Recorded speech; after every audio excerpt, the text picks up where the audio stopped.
Hello friends, welcome to Samayal. இன்னைக்கு கரு முறுமுறுன்னு ரொம்ப சூப்பரான பட்டர் முறுக்கு வீட்ல எப்படி செய்யறதுன்னு பார்க்க போறோம். இது செய்யிறது ரொம்ப ஈஸிங்க. ரொம்பவும் டேஸ்டியாவும் நல்லா கிரன்ச்சியா இருக்கும். இந்த ரெசிபியை ஸ்கிப் பண்ணாம கடைசி வரைக்கும் பாருங்க. ஏனா ஃபெஸ்டிவல் சீசன் ஆரம்பிச்சிருச்சு. நிறைய பேர் நீங்க பலகாரம் கேட்டிருக்கீங்க. அவங்களுக்காக இது டெடிகேட் பண்றேன். நம்ம ரெசிபிக்குள்ள போறதுக்கு முன்னாடி Samayal இன்னும் நீங்க Subscribe செய்யலனா ரெட் கலர் Subscribe பட்டனை பிரஸ் பண்ணிடுங்க. பக்கத்துல இருக்கிற பெல் ஐகானையும் பிரஸ் பண்ணிடுங்க. அதுல ஆல்னு ஆப்ஷன் வரும். அதை பிரஸ் பண்ணீங்க தான் எங்களோட நோட்டிஃபிகேஷன்லாம் வரும். இந்த ரெசிபி பிடிச்சிருந்துச்சுன்னா லைக் பண்ணிடுங்க. பட்டர் முறுக்கு செய்கிறதுக்கு நான் 2 கப் அளவு வறுத்த அரிசி மாவு சேர்த்துருக்கேன். பச்சரிசி மாவு. எந்த கப்பில் நீங்கள் அரிசி மாவை மெஷர் பண்ணிங்களோ அதே கப்பில் 1 கப் அளவு கடலை மாவு சேர்த்துக்கணும். இதுதான் கரெக்டான பாதம். 2 கப் அரிசி மாவுனா 1 கப் கடலை மாவு. இப்போது தேவையான அளவு உப்பு சேர்த்துக்கங்க. உப்பு சேர்த்துட்டு நான் 1 டீஸ்பூன் அளவு முழு ஜீரகம் சேர்த்துருக்கேன். உங்கள்கிட்ட கருப்பு எள்ளு இல்லைனா வெள்ளை எள்ளு இருந்தால் கூட நீங்கள் ஆட் பண்ணிக்கலாம். இதெல்லாம் நல்லா மிக்ஸ் பண்ணிவிட்டு கொஞ்சம் டேஸ்ட் அந்த மாவை லைட்டாக வாயில் போட்டு பாருங்கள், உப்பு இருக்கா இல்லையான்னு செக் பண்ணிக்கோங்க. உங்களுக்கு காரம் வேணும்னா நீங்கள் மிளகாத்தூள் கூட 1/4 டீஸ்பூன் அளவு சேர்த்துக்கலாம். இப்போ நான் 3 டேபிள் ஸ்பூன் அளவு வெண்ணெய் சேர்த்துருக்கேங்க. ரூம் டெம்பரேச்சரில் வச்சுருந்த வெண்ணெய். இப்போ நல்லா அந்த மாவுலெல்லாம் பிசைஞ்சு விட்டுக்கணும் வெண்ணெயை. பாருங்கள், நல்லா பிசைஞ்சிட்டேன். இப்போ தண்ணி சேர்த்து நல்லா சப்பாத்தி மாவு பதத்துக்கு நம்ம பிசையணும்.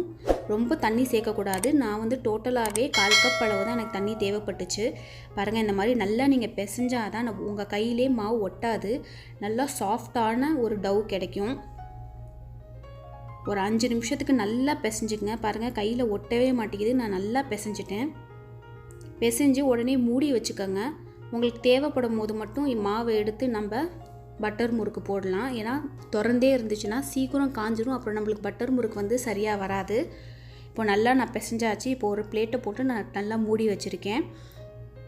மூடி வச்சுட்டு நம்ம முறுக்கு ப்ரெஷரை எடுத்து நல்லா ஒரு பெரிய பால் அளவு மாவு எடுத்து அதுக்குள்ளே ஸ்டஃப் பண்ணிக்கலாம். நம்ம இந்த மாதிரி மாவு எடுத்துட்டோன்னா உடனே மீதம் இருக்கிற மாவில் பிளேட்டை போட்டு மூடி வச்சுக்கோங்க. நான் முறுக்கு வறுத்த எண்ணெயிலேயே வறுக்க போகிறேன். மீடியம் ஃப்ளேமில் எண்ணெய் நல்லா சூடான உடனே இந்த முறுக்கு ப்ரெஸ் பண்ணி விட்டுறலாம்.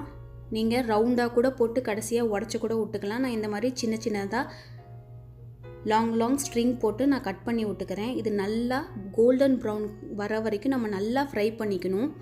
இது நல்லா ரெடி ஆகிடுச்சுன்னா மேலே இருக்கிற பபிள்ஸ் எல்லாம் ஃபார்ம் ஆகிருக்கு பார்த்தீங்களா, அதெல்லாம் அடங்கிருச்சுன்னா நம்மளோட முறுக்கு ரெடி ஆகிடுச்சின்னு அர்த்தம். இது மீடியம் ஃப்ளேமில் தான் வறுக்கணும். ஹை ஃப்ளேமில் வறுத்திங்கன்னா ரொம்ப சீக்கிரம் கரிஞ்சு போயிடும். பாருங்கள், ரொம்ப சூப்பரான டேஸ்டியான பட்டர் முறுக்கு ரெடி ஆகிடுச்சு. இந்த ரெசிபியை நீங்கள் வீட்டில் ட்ரை பண்ணி பார்த்துட்டு உங்கள் ஃபீட்பேக்கை கமெண்டில் தெரியப்படுத்துங்க. உங்களுக்கு ஏதாச்சும் டவுட் இருந்தாலும் கமெண்டில் தெரியப்படுத்துங்க. மறக்காமல் Samayalக்கு சப்ஸ்கிரைப் செஞ்சு எப்பொழுதும் உங்கள் சப்போர்ட்டை எங்களுக்கு கொடுங்க. தேங்க்யூ ஃபார் வாட்சிங்.